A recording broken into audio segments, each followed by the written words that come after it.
Welcome to the Daily Bolster.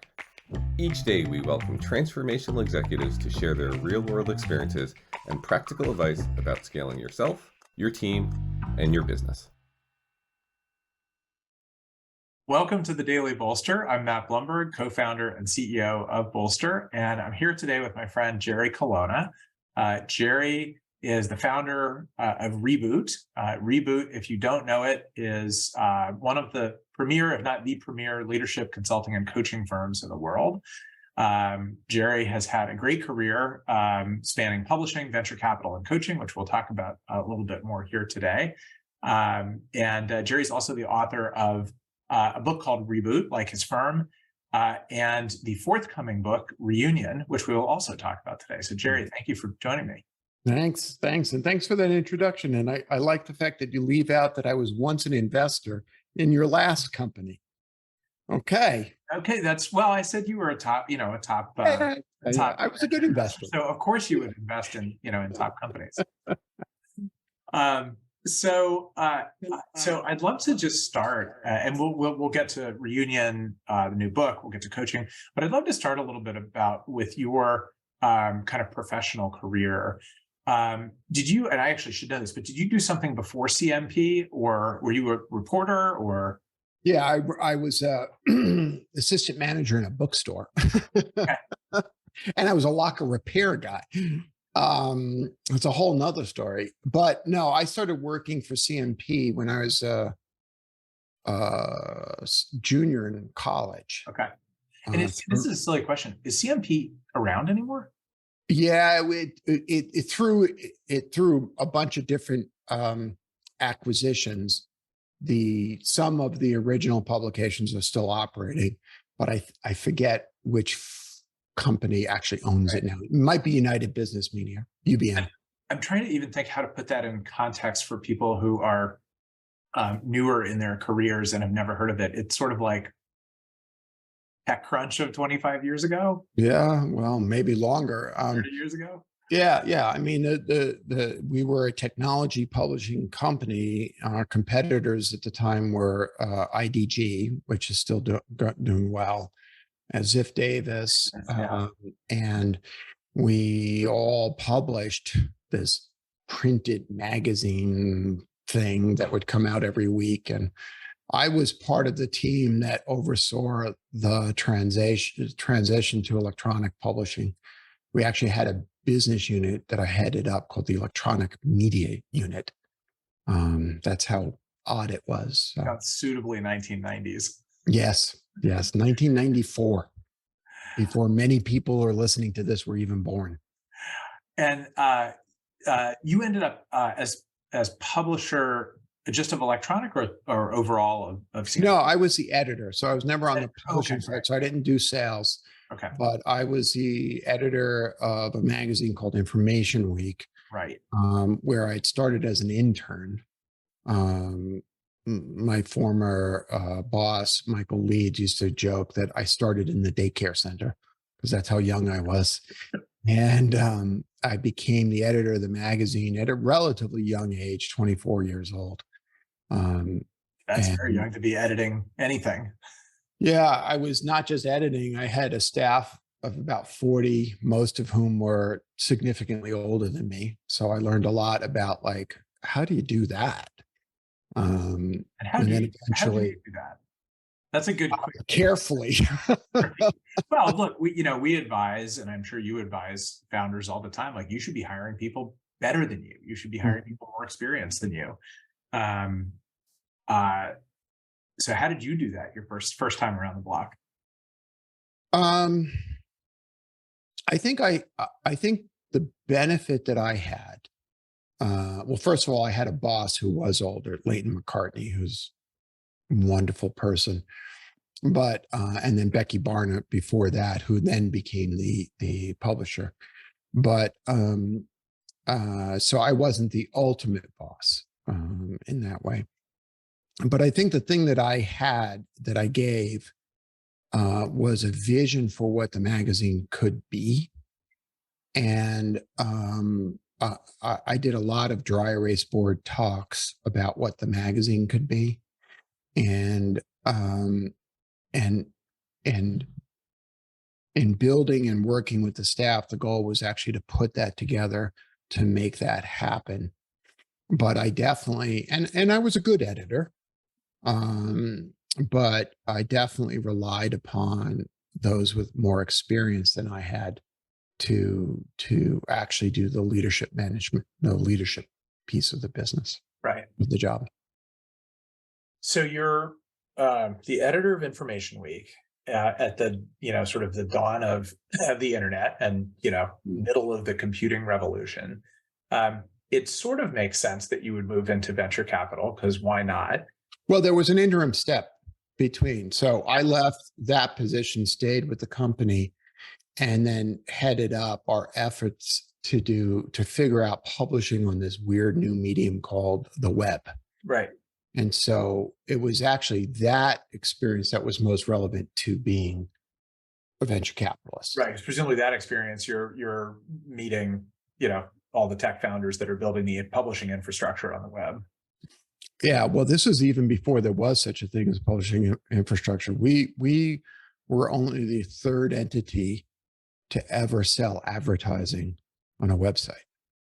That's how early it was. Right. And so what led the folks who recruited me to join a newly forming venture capital firm, what they saw in me was someone who had a vision for how advertising supported media was going to be delivered through this medium, and that what was the potential for this medium to become. So one of my earliest investments was a company called Lycos, which was arguably the first ad-supported search engine out there. Yeah, God, Lycos. Remember the search engine wars when very Mhm. pre-Google. Mhm. There were sort of 4, 5, 6 different search engines. Mhm. Mhm. Probably none of which exist anymore. Mhm. Only Yahoo. Yeah. Yeah, Yahoo. So you start Flatiron Partners. Well, there was a venture was firm there before another? that, There was a which, firm before that. Okay. yeah, called At Ventures. And that's where I went from CMP to CMGI, which was no relationship, but was a direct marketing firm that had invested a lot in building internet companies. And they launched a venture firm.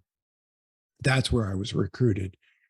And then I went from CMGI At Ventures, which was our venture unit, to joining Fred Wilson to form Flatiron Partners. And that happened in 1996. In 96. Okay. And so Flatiron had a 5-year run. It was, certainly the premier early stage tech investor in New York, or internet investor in New York, and probably one of the top ones anywhere in the world. When you kind of reflect back on those 5 years, which were crazy, right? Those were crazy years. Totally crazy. What are some of the big learnings you had in those years? Well, I mean, there were a lot. I mean, I learned a lot about myself. I learned a lot about the venture business. I learned at the side of probably one of the smartest guys in the business, Fred. I learned the value of building teams and how to do that. So in some ways, it prepared me for coaching. But I think that among the many experiences was to live through a boom bust cycle, because we went from everything we touched went to gold to everything we touched went to shit. The other thing that happened during that period was I developed some of the most important relationships of my life. My friendship with Brad Feld, for example, my friendship with Fred, which both continue deeply to this day. And then, of course, we invested in Return Path, your pharma gig. So we learned a lot. I learned a lot. But the emotional ride of the roller coaster ride of up and down, I mean, it was hard for me. And I think it contributed to the depression that led me to leave the venture business and kind of wander in the desert of who the hell am I and what do I want to be when I grow up, kind of thing. When you think back on the investments that you led over those years, what's one that stands out as like, yeah, man, that was just great? And Hmm. what's one that, in the rearview mirror, you're like, oh, how'd that happen? Um, well, there were a lot of investments around which I was proud in that way. GeoCities was probably the one that was the biggest outlier, both in terms of return on investment, but also because of, it was kind of the fruition of what I saw was possible. And to be clear, I was first exposed to GeoCities when I was working at CMGI at Ventures. We provided the first outside capital in to make that happen. But being a participant in the creation of that felt like participating in the creation of what I would say is the entire, what we now call creator. Totally. I mean, that was Web 2 during Web 1. Yeah. Everything from blogging to Instagram to everything that we see now, to all forms of social media, Yeah. could trace its roots back to uh, um, uh, GeoCities and its couple of competitors at the same time. Yeah. So that was the biggest one. I think there were a couple of, I won't name them because those folks are still around, but there were a couple of like what the hell was I thinking in terms of the prices we paid? And Right. I remember one investment we put like $20 million in, and within the year it was like dead. And and in the end, I mean, I'll say this: I should have paid attention when due diligence showed that the CEO was more interested in the exploration for extraterrestrial life than they were in building a viable business. And I'm not kidding. So that's you got to put that on the due diligence checklist. yeah. Yeah, I mean, look, business building in 1995, 6, 7, and 8, and venture capital in 95, 6, 7, and 8 were both very undisciplined relative to what they are now. Mm.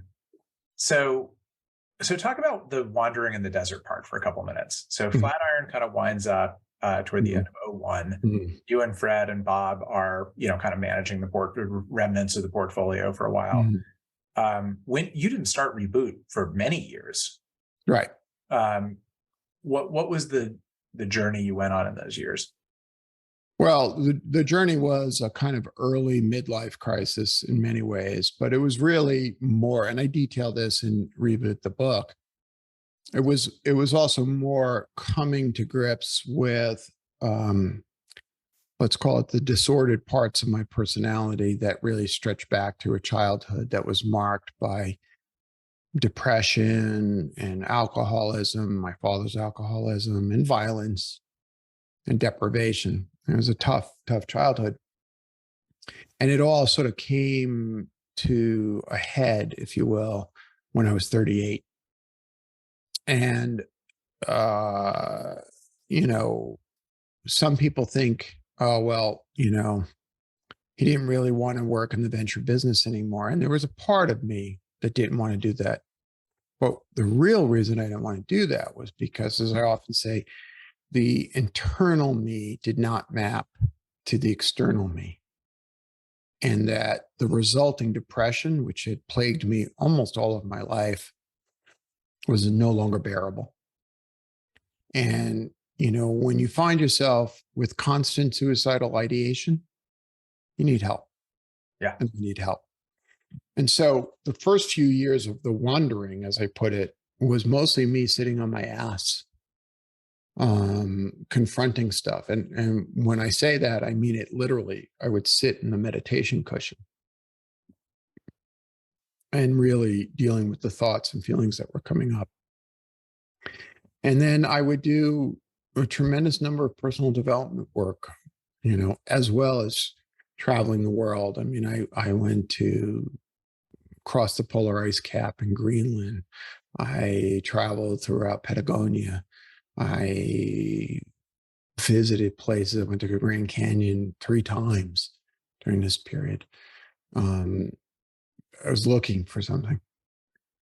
I got into coaching really almost accidentally, in the sense that the way the unconscious tends to work is waking up one day and realizing that that's actually what I really want to do.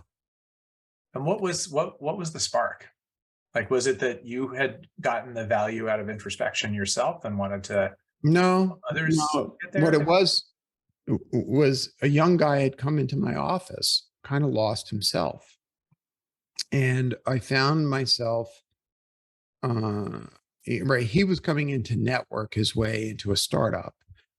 And I was kind and took a meeting and, nothing to gain from it. I don't even remember his name, but I remember asking him why he had become a lawyer in the first place, because he wanted to leave the firm and he wanted to join a startup. And then he started to cry.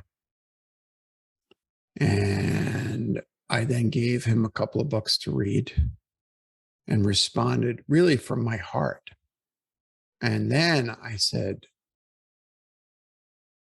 I love doing this.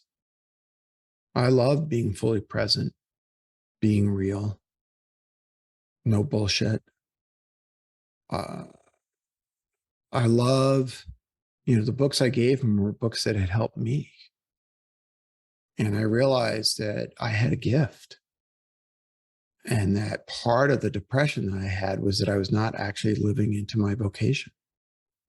And by vocation, I mean its root word, calling from the divine. A few weeks ago, Fred and I had lunch in Manhattan, and he made me cry because he said something to the effect, he said, "You're a great investor, but now you're doing the thing you were born to do." And it shows. So anyway, that's more information than you're asked, but No, that look, I always tell people when they ask me for career advice to look for the intersection of the thing they're great at and the thing they love. mhm, And I fear that most people never find that, or right, many people never find that. right, And sometimes it takes a career or two careers or four, where you find that. right?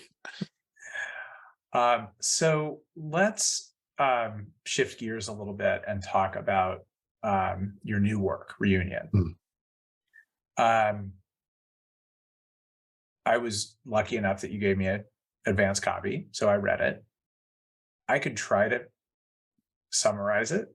Why don't you do that, because you'll do much better than I will. Mhm. So give us a sense of what it is and how it came to be.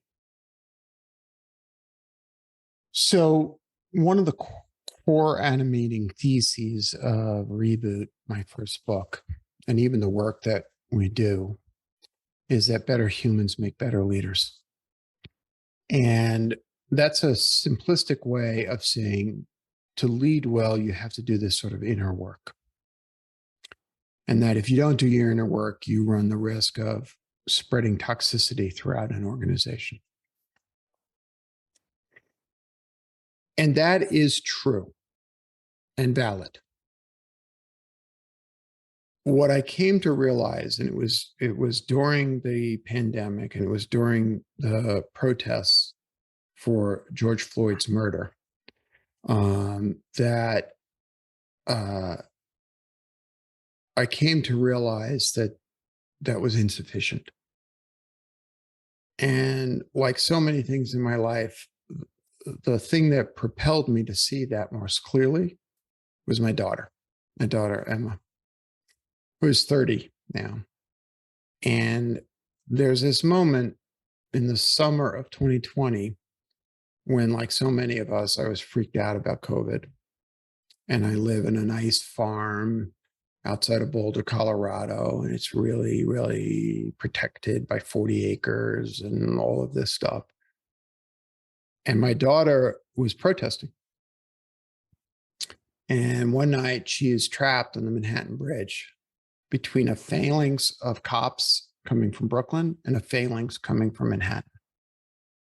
And there were probably 5,000 people on the bridge. But she's texting me about what to do if she gets pepper sprayed. And I realized that,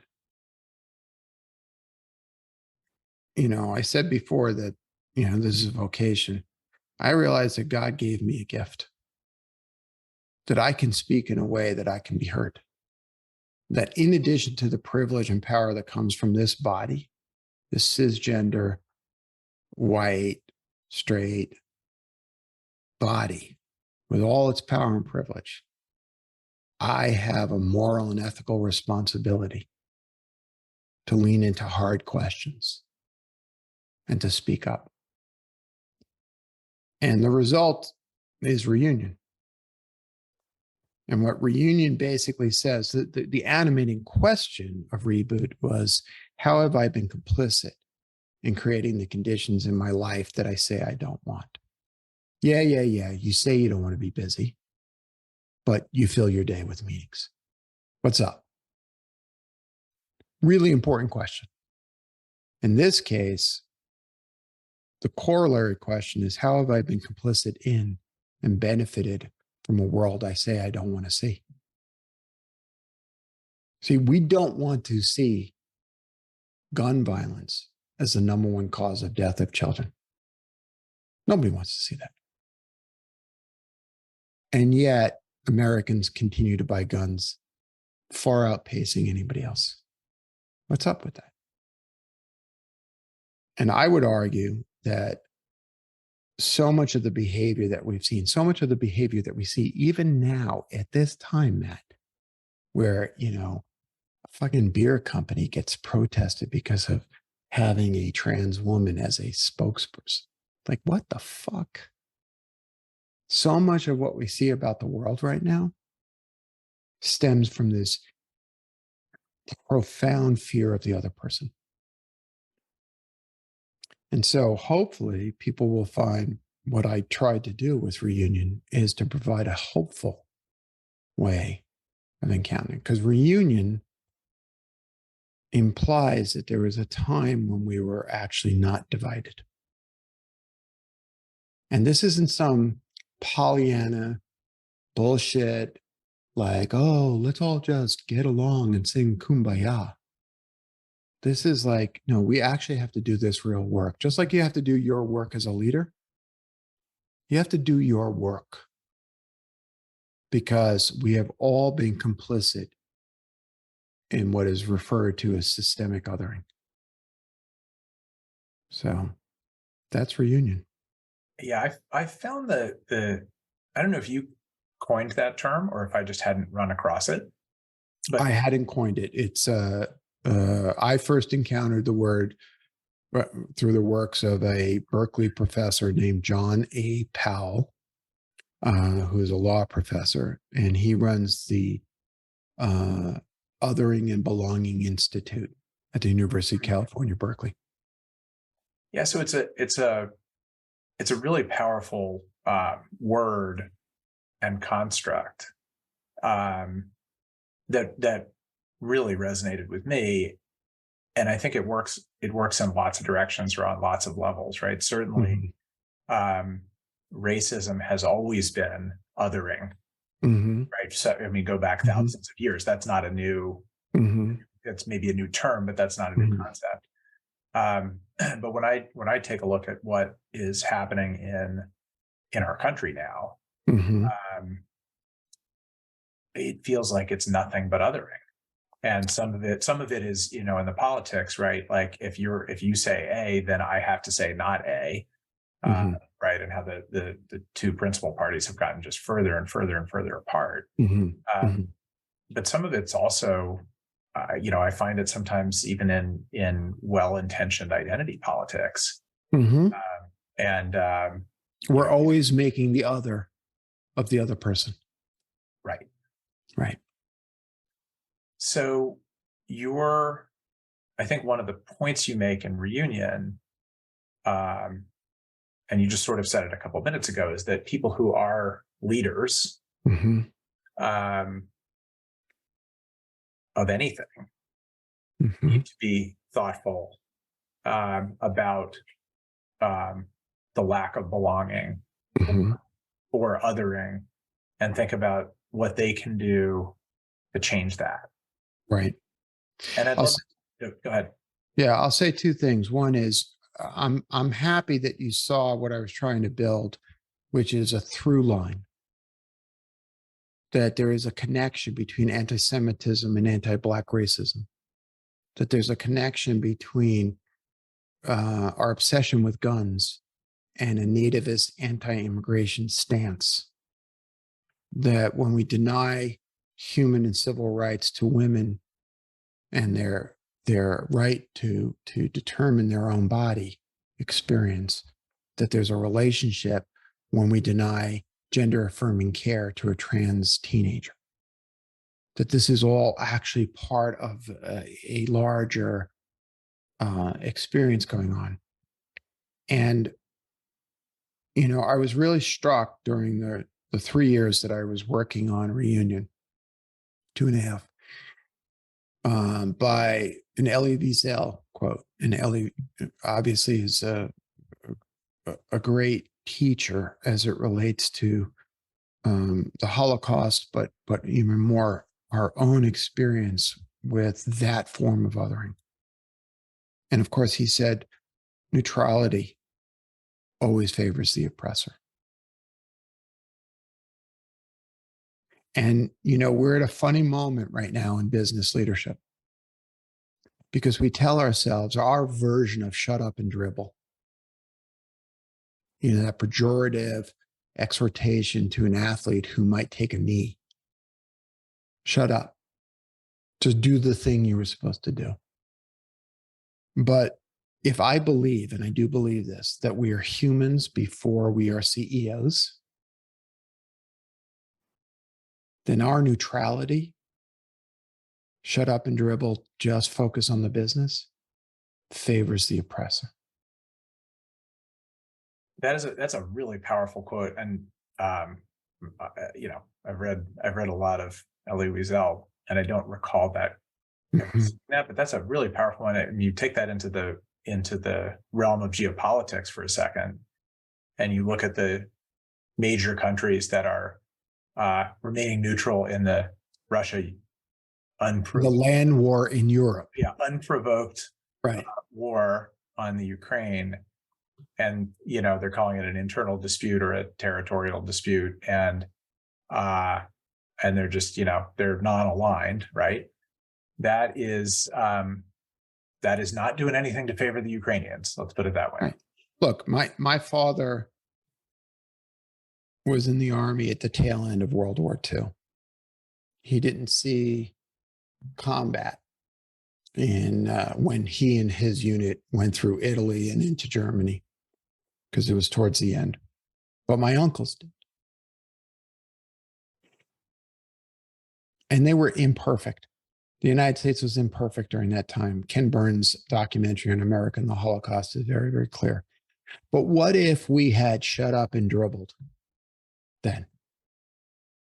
Well, there were some moments where we did, but it was, yes, when it counted, right. At the end, we didn't. That's right. That's right. That's right. That's absolutely right. But what if that was our policy forever and ever and ever? Okay? I mean, for God's sake, this is what's at stake. You know, the number one cause of death for children under the age of 20 is gun violence. Gun violence. You have children. I have children. You know, I was writing this book when the shooting at Uvalde, Texas happened. Sadly, you were writing the book when thousands of shootings happened. Because every day. So what's it going to take for business leaders to stand up? So let's double click on that, and maybe we'll make that the topic we riff on to sort of close, because I love these conversations to have practical takeaways for the CEOs who listen. Mm-hmm. What can the CEO of a startup, a scale up, 50-person company, 200, 300, even a 500-person company, what can that person do what should that person do, and how, and this is the thing I struggle with personally as a CEO. Mhm. How do you think about making decisions and public stances where you are likely going to alienate half your employees, Mhm. half your potential customers in a Mhm. world where everyone's the other? So Mhm. what can a CEO do? What should a CEO do? I guess the other way around. Mhm. And how do you think about dealing with such a polarized world? So I gave you an organizing question, which was, how have I been complicit in and benefited from? The corollary question to that is, what am I willing to give up that I love and value in order to see the world that I want to be? And you said in your imagined scenario that you're going to alienate 50% of your employees. That's the fear. That's what I'm suggesting you need to be willing to confront. Now, the truth is, you're not going to alienate 50% of your employees. Study after study after study shows that our employees want us to take stance. But you may alienate some. But here's the thing, Matt, you could do a lot of things to generate profit. You could sell methamphetamines, you could sell fentanyl. You generate a lot of profit, but you would violate your core values and principles. So you're not going to do that. By the way, not every leader has the same values. Some leaders are perfectly happy running Ponzi schemes. We know this. So what you're really saying is, should I really lead with an articulated, consistent set of values that says belonging is one of the most important principles at this company? Now, imagine you make a statement like that, and 10% of your employees say, I'm out of here. Goodbye. Good riddance to bad trash. Okay? Come on. Now, the real fear is, what happens to my stock price? What happens to investors? They don't want. Now, I'm not suggesting that you take your eye off the ball in building the business, but we can walk and chew gum at the same time. We can be really good at running the container of the business profitably, thoughtfully, being good stewards of capital, hiring and firing people as necessary, and live according to values. What do you think the role of the board is? I think it's the same thing. I think it's absolutely the same thing. You know, what is the fear of the board? In a public scenario, the fear of the board is, oh my God, we can't have ESG values, environmental and social governance values. What? Why? Because our stock price is going to go down? What about the investors who buy the company because they like that? Oh, you mean you have to actually work hard to sell the relationship between behaving well and doing well? Okay, it's hard. Newsflash, being a CEO, being a board member is hard anyway. Are the values of the company the values of the CEO, the leadership team, the owners? They're all different people. They all have different values. How do you reconcile that? How do you reconcile it now, Matt? Sometimes it's easier than others. Yeah. Oh, you mean you use conversation and discussion and respect to come to a unified view of how we're going to navigate conflicting commitments and values. I mean, this is why in some ways this is natural work for me, because the tools that we teach listen well to your employees, right? That's a values statement. The tools that we teach are the exact same tools. Whether you choose to do a DEI program or not is up to you. But what is not a choice is neutrality.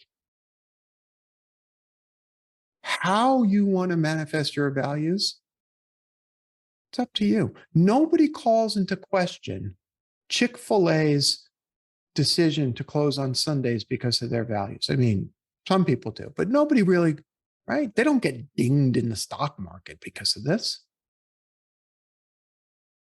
But somehow a value system that says that's rooted in empathy is somehow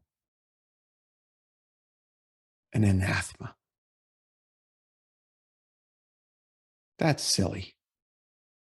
And worse, that leads to death.